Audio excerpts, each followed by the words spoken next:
Saada hedduutu akkasii kabajee jira. Kabajaa mootiyyuu abbatu of kabajaa yoo abbaan of kabaje namni nama kabaja malee akkam jedhee si kabaja namni.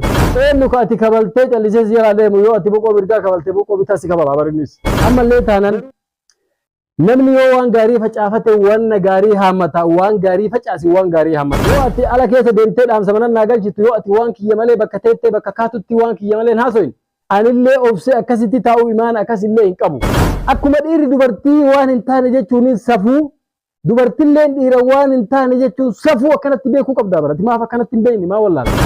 Obboleettiyya ani jidduu keetiif jidduu Abubakarii wanni argadhu hin jiru Sa'iditu anaa fi Abubakar akka addaan baanu nu godhaa jira.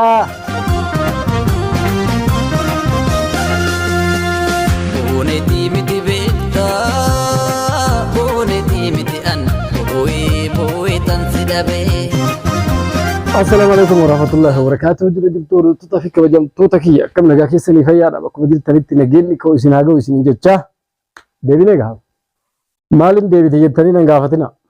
Sa'aadaa Masaanuu Sa'aadaa haadha warraa xiqqoo Abubakar jechuudha. Sa'aadaa wallahi hedduu takkasi kabajee jiraasi. Hedduu takkasi kabajee jira. Kabajaa mootiyyuu abbatu of kabajaa yoo abbaan of kabaje namni nama kabaja malee yoo abbaan of hin kabajne namni akkam jedhee si kabaja namni. Amma dura viidiyoo narratti waraabaa turte sirratti waraabaa ture si gorsaa ture akka obboleettii xiyyaatti si gorsaa ture. Obboleettii xiyyaa wanni akkanaa kun hin tahu wanni ati dalagaa jirtu kun waan sirrii miti. Waan bareedaa dalagii waan sirraa bareedu dalagii waan akkanaa kanan dalagini siin jedhee si gorsaa ture jechuudha. Siin jedhee si gorsaa ture gorsa kiyya san fudhachuu hin didde ati. Laal gorsa ani si gorsu san fudhachuu ni didde. Ofii keetii nama gorsuu barbaadda malee namni akka si gorsu hin barbaaddu. Akkuma Oromoon jettee himaan dhabanii dhagaa dhabanii waan jedhamu tokko jira laal. Ani bu'uura gaafa durillee har'a as deebitee ati na komachuun kee sirriidha. Meebii akkuma sitti mul'ate akkasitti sii galee waan ta'eefi as deebitee na komachuutu sitti mul'atee na komatte.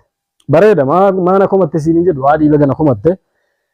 Kanaafi garuu immoo an duraanumallee gaafa bu'uurarraa ati kaatee dubbii tana eegaluuf deemtu dubbii tana gadi baasuuf deemtu mashaakila abbaa warra keetiitii walitti godhuuf kaatu bu'uureffattee edaa wanni ati na waamteef anaa fi Abubakar walitti saahibummaa ta'een akka gaariitti hubattee tamaam jara kana wal dhabsiisee isaan kana walitti buusee wal dhabsiisuu qaba waan jettu karoorfattee odoo namni meeqa jiru namni siirifatu kana daran siirifatu namni meeqa jiru nama siirifatu akka qabdu immoo warruma argeeyyu nama siirifatu akka qabdu akka gaariitti sii arge ana duraanuu of dura na kaachuu foormulaa of dura na kaa'uuf na waamte malee kanaaf dirqama dursa akka nama dubbiin turi hammaattee akka nama Sa'id Abubakar Sa'id irraa malee waan akka hin dhageenyetti Sa'idiin waamee Sa'iditti himee achi keessa mootiyyuu waan hin taane haasa'ee jara kana walitti naqee wal dhabsiisuu qaba waan jettu karoorfattee kaate na fakkaata. Karoorri kee akkasi akka ilaalcha keetii fi akka haasawaa keetii akkasi. Obboleettiitu ani duraanumallee wal hin beeynu naafata hedduu wal hin beeynu akkuma Oromummaatti wal beeyna akka namni biyya baqaa keessatti wal baratutti wal baranne jechuudha. Ana qofaa miti namni biyya baqaa keessatti wal baratu Oromoon bakka geettitti waliif gaachana waliif qoricha waliif dawaadha jettee namuu bakkuma jiru ka duraan biyyatti wal hin beeyne biyya kanatti wal baratee fira walii ta'ee obboleessa walii ta'ee wajjin jiraata. Anaafatis wanni jidduu kiyyaaf kee jiru akkasiiti malee waan biraatii miti. Anaa fi Abubakar immoo dhugaadhaan isaallee jiruun baqaa walitti yoo nu fiddeesi rakkoo hamtuu keessa wajji tarre biyya namaa kanatti jireenya biyya baqaa kana keessatti anaaf inni rakkoo hamtuu arginee badhinnallee arginee galanni rabbi haa ga'u alhamdulillah. Rabbii jecha wal qabanne sillee ani gaaf durii rabbumaa jecha si qabadhe malee waan biraa waan ati amma ajandaa gootee gabbaatee haasoytee maqaa na xureessuu barbaaddu kana nuti gaafa ati haadha warraa hiriyaa kiyyaa taate dhiisitii gaafa ati lafa jirtu sanuu wanni akkanaa qalbii keessa na yaane jechuudha. Meebii simmootuyyuu wanni akkasii si keessa jiraachuun malaa namni kun akka adda addaatti yaada dongora jedheen fudhadhu.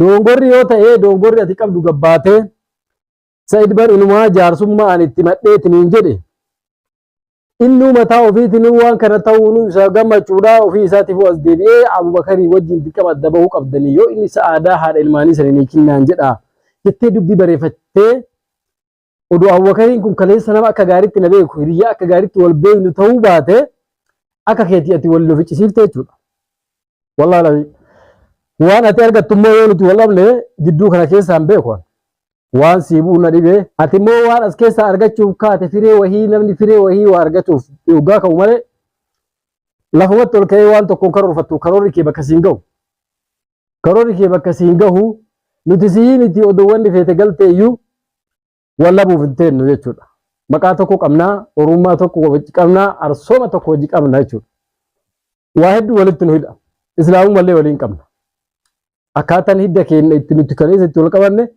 أكاتن ملالته أكو تكتي كاته سيدي في أبو بكر جدّت مشاكل وهي أمه وأدا تكو جده إسان كنا ولد تكر قلتي والله سيسو كواجدت أكاتي كاته نتبور كنا كليس كولد تلاتة في ربطين أنا تو في ربكين أنا تو أك هندي جمنتي ولد تدامه هريا ولينتانه يو أرواجر الناس نرجعه يو إن واناجر أنيس نرجعه ركو في بلو ولين مري أنك كيس ترى أزجنه شو هذا كتكو خنا تلال تماله كنا في بوليتيدي وان أنا كنا سياسة سيدامو بربادو لا سياسة سيداما مي وان جت أورمو ريفا أنا تربة كرا قلشاني جاني تربة كرا سيقلش أتوان أتي دلقا جرتو أما اللي أكان دوغو غورت ديبي حاسا وكتين قداسا حاسا هو بربادا وانسان تسيتين فكاتي أنا هذاك جافا سني غيريون كي يدون دونغورا وان أجدر دسون نانجراني إسان دونغورا تقول تيمول يعني يرو سني في مو دونغورا بتوان نكوني أتلين إيجانات تلوت كرا كنا نتلوت كرا أبان نمت تلوفيو أبان لكاس دربتي أتيس أكمان دربتي هورا ديستا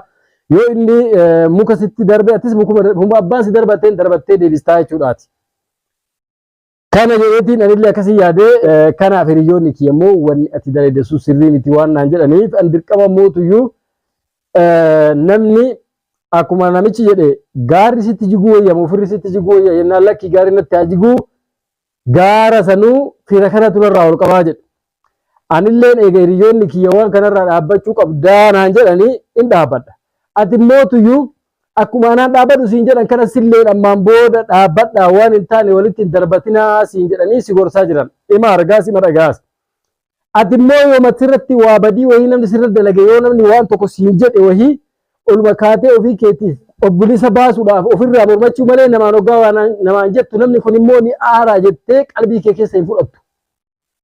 Eenyu ka ati arrabsitee si jalaa callisu maratti galee eenyu ka ati kabaltee callisee si jalaa deemu yoo ati boqoo mirgaa kabaltee boqoo bitaa si kabala barinnis. Garuu immoo bakka kana keessatti waa tokkotu iyyuu na dhibe malee wallaahi silaa dhiiraa ka kiyyaa taate guyyaa walii baaneeti yoo inni boqoo mirgaana kabalee agarsiise boqoo bitaa itti dabalee fi anillee kabalee agarsiisaa jechuudha. Takka namootatti ammaan booda reecha kana hin danda'u namoota jira waan innaan jedhe godhee gajjedhee buluu qaba jedheetiin akkasitti beeka. Takka ammoo innis amaana naa kennee anillee amaana isaa kennee akkasitti addaan gallaa beeki silaa dhiira taate. Dubartii tahuu keetu akka ati waan feete narratti haasoytu na goosee na callisiisee jechuudha. Dubartii tahuu kee wallaahi safuun beektu safuu dhaba gabbaatee akkana naan jettee haasoyta. Lakki an safuu ni beeka. Akka safuu keessaa bahillee kana godh akka haasaa an kaleessa haasa'ee hin beekne umrii kiyyattuu haasa'ee hin beeku haasaa akkana nama akkasiillee immoo na muudatee hin beeku dubartiin akkasiillee na muudattee hin beeku. Dogongora keessa akka taanetti kana galchaa jiru sima obboleettitiyya. Ammallee taanan namni yoo waan gaarii facaafate waan gaarii haammata waan gaarii facaasi waan gaarii haammata. Siidhaama dhaamsa siidhaamuu dhufeerra. Akka silaa ati haasoytu akka ati jettu akka dhaamsi manatti na gahu akka haasoyni kee na gahu akka ati magaalaa keessa deemtee waan kiyya maal akka ati haasaa jirtu akka dhagahu akkasiin jedhe san godha silaa garuu immoo anaaf ati waliin madaallu ati dubartiidha si walaluun naaf hin mijjatu atuu wanni akka gaariitti abdattee ololan taanee fi akka hin taanetti narratti duulaa jirtuuf akkaataa anaa fi ati haalli uumama keenyaa addaan tahe waan beeytuuf yoo ani ka'ee meebii aaree tarkaanfii tokko fudhadhee kun jazbaan dubartiidha anaan jedhani gowwaan ati naan jette sun natti murtaahee jiraa jechuudha. Ifa ta'ee jechuudha. Ifa sii bahee jechuudha. Wanni ataas itti milkooyte gowwinnata kiyya namni illee ni arga. Ani gowwaa yoo ta'es ofii kiyyaa gowwaa miti ani ofii kiyyaaf qaruute. Waan ati haasoyte immoo waa hedduu irra deebi'ee ofiin arrabsu abbaan ofiin arrabsu jedhanii. Kanaaf obboleettii tiyya walaa kabajni wal kabajni barbaachisaadha. kabajaan barbaachisaadha. Anaa fi sihi dhiiga tokko ormummaa wajjin qabnu islaamummaa wajjin qabnu biyya takka wajjin qabnu dhiisi saba biraa ka akka Tigree fi akka Amaaraa yoo ta'eyyuu namni amaana walii kennee akkaataa silaa maslahaa jireenya biyya namaa kana itti wajjin oofatu jireenya waliin oofata malee taappeellaan taane gabbahee walirratti maxxansu. Dhageeffadhu. Taappeellaan taane gabbahee maqaan taane maqa xureessii walirratti maxxansu jechuudha namni. Wanni ati dalagaa jirtu waan sirrii miti. Dhaloonni si booda dhufu maal sirraa barata obboleettiiti. Nuti bar addunyaa kanarratti ba'aa ta'uudha moo addunyaa tanaaf faayidaa buufne addunyaa kanarraa deemuun nu yaachisuu qaba. Atillee yoo akkuma kanatti itti fufte anilleen immoo nama waa jedhamee niti jedhan deemu yoo kanatti itti fufe maan nurraa barata warri nu gadii warri nu boodan dhufu maan nurraa barata. Silaa waan bareedaa waan gaarii waan fakkeenya ta'u waan namni irraa baratu waan hawaasni keenya irraa baratu yoo dalaynee hawaasa kanatti gabbaafne tokko taanee irra gaariidha haga ololan taane jechuma na darbattee anillee jechuma sitti achi darbadhu waan sabni keenya irraa baratu waan dhaloonni nurraa dhufu irraa barattee waan silaa nu dalaynee olitti akka dalagu goonu dalaguu qabnaa silaa obboleettiiti akka malee silaa akkasan akka amma ati jirtus dogongora akka inni jiru dogongora namni mootuyyuu odumaa lubbuu tanaan addunyaa kanarra jiru nama tahee kawaa itti dhagahamu yoo ati ala keessa deemtee dhaamsa manan naa galchitu yoo ati waan kiyya malee bakka teettee bakka kaatutti waan kiyya malee hin haasoin anillee obsee akkasitti taa'uu imaana akkasillee hin qabu siima yoo amaana walii kennee walirraa gallee silaa waan bareedaa tokko walii mari'annee dalaynee hawaasa kana gabbaafne waan gaari hanga arraba dhaloota nuun booda dhufu barsiifnu jechuudha hanga jibbaa barsiifnu jechuudha jibbaan anaafatti facaafnu nama meeqa jidduutti deemti. Amma sababa keetiif hiriyoota kiyya hiriyoonni kiyya kakareessa kabajaa walii qabnu ka guyyaa takka wal dura dhaabbatin siif jecha nama meeqa natti aare anaaf jecha immoo sillee nama meeqa sitti aareedha intalli tutta akkanaatti isin jedhanii akkuma dhiirri dubartii waan hin taane jechuun safuu dubartilleen dhiira waan hin taane jechuun safuu akkanatti beekuu qabdaa barati maaf akkanatti hin beekni maa wallaalte gama lachiifuu anaafillee anis dubartii waa jedhuun safuu atillee dhiira waa jechuun safuu daraniitiyyu dubartii dhiira waa hin jettu dhageeffadhu narraa.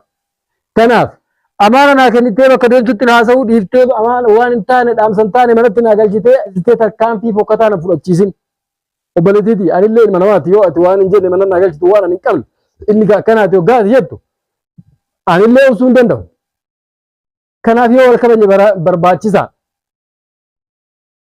Inni lammataa immoo isa waa'ee jidduu keetii fi waa'ee Abubakar obboleettiitiyya ani jidduu keetiif jidduu Abubakarii wanni argadhu hin jiru Sa'iiditu anaa fi Abubakar akka addaan baanu nu godhaa jira namni ganamaa galgala anaa fi Abubakar jidduutti ibidda qabsiisaa jiru wanni anaa fi Abubakar wal lolle tumaan inni gaafa kaan na tumeeyyuu hanga inni jidduu keenyatti hammeenya uumee anaa fi Abubakariin garaa addaan fageesse hanga addaan nu fageessinee itti haasoita.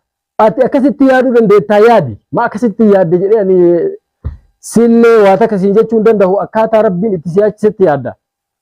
Ani mootuyyuu obboleettiitiyya akkuma duraan si hime irra deebi'ee ammallee si himaa gurratti yoo gurri kun si dhaga'u taate akka silaa namni waa namaan jedhutti waa siin jedhee waan siin jedhu hojiirra oolchuu diddee ofii keetii mucaallee aarsitee aara keessa seesifte.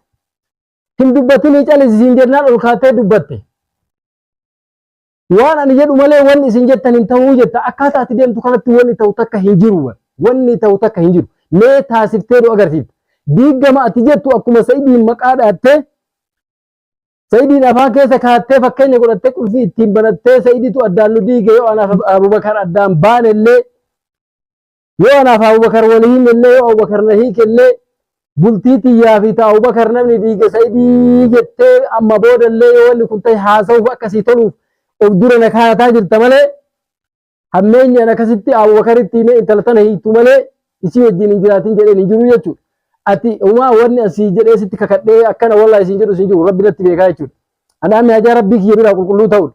Si biraa qulqullaa'uu hin barbaadu. An jidduu keessanii wanni argadhu takka hin jiru. Yoo isin walitti deebitanii haadha warraatiif abbaa warraa walii taatan anaaf gammachuudha malee wanni an jidduu keessanii argadhu hin jiru. Wanni inni waan kana dalagaa jiruuf immoo tiyyoo ofiisii isaatiyyuu na barbaada jettee ammallee immoo dubbii fakkeessite. Yaa akii rabbii kee ofirratti sodaadhu. Harranni irra jiidhu kun borni goga. Harri addunyaa boroo akiraa jedhe namichi. Kanaaf obboleettitiyya dandeettee afaan kee walitti narraa qabattee dhaamsan taane natti dhaamuu fi waan hin taane narratti haasa'u yoo dhaabde narraa dhaabe. asin gama tokko Sa'idna arrabsee namni waan hin taane naan jedhe nama keessaa na galche jettee gabbaatee namatti himachaa asin immoo tuyyuu ofii keetii dhaamsan taane manatti na galchite. Akkamitti yaadda isaati? Moo anaa kana maan narraa qabda wani narraa qabdu yoo jiraate gabbee hinatti taappeellaa kijibaa odoo hin taane wanni anarraa qabdu wani dhuunfan ani si godhe wanni si miidhe yoo jiraate ofitti hin beekin ilma namaati gabbee hinatti malee dhaamsa manatti naan galchin nama dhaamsa manatti galchaniifi miti.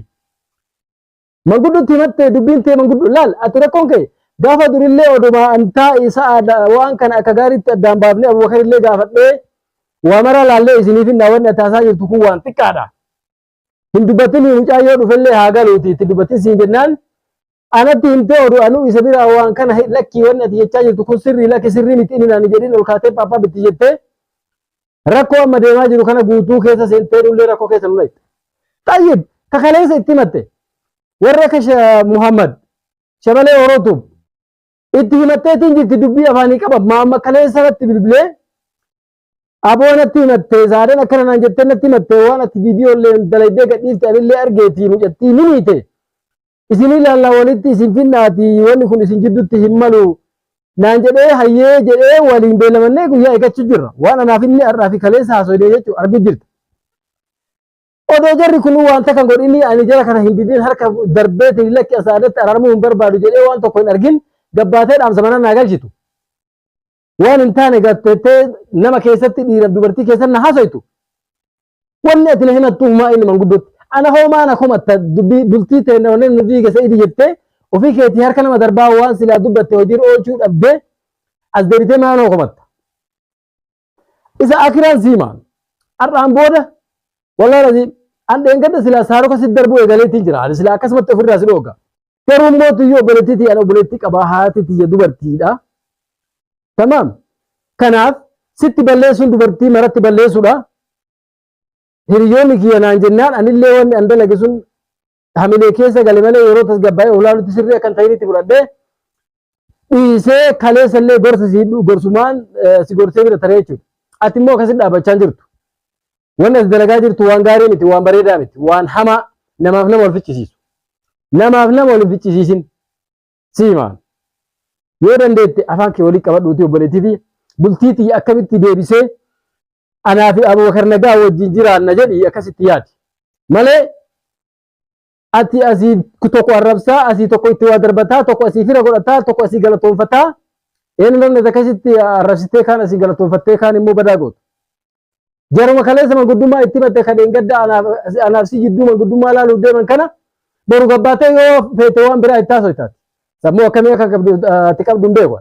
Kanaaf isa akiraa har'aan booda haasaa tokko dhaamsa tokko naa galchitee bakka teettutti maqaa bakka deemtutti bakka teettutti maqaa kiyya dhooftee isiin akkanatti waan kee haasaa jirti jedhee dhagahee ani hin beeku murtii ati fudhattuu fi anillee waan fudhadhu anuma beekaa jechuudha amma sitti himu. Kanaaf amaana naa kenni narraa gattaa'ee anillee amaana sii kenna. Akkasitti hordoftootaa fi kabajamtoota kiyya hedduu wanni isiin irra dalagaa jirtuu fi wanni isiin irratti haasaa jirtu wanni isiin dalagaa jirtu hedduu hamilee nama cabsa akka malee tarkaanfiin taane nama fudhachiisa. Dubartiidha waliin deemnu jechuuf malee. Kanaaf hordoftootaa fi kabajamtoota kiyya isinillee bakkuma jirtanitti du'aa nu godhaa rabbi keeyyaa godhuuti isinillee immoo bakkuma jirtanitti nagaa rabbii keessa naa jiraadhaa isiniin jedhaa kan biyya keessaa fi kan biyya alaa. Hanga rabbiin nagaan waan biraatti walitti nu deebisuu malee rabbii walitti nu deebisaa hin beeknu inshaallah. Assalaamu alaikum wa rahmatullahi wa barakaatuh.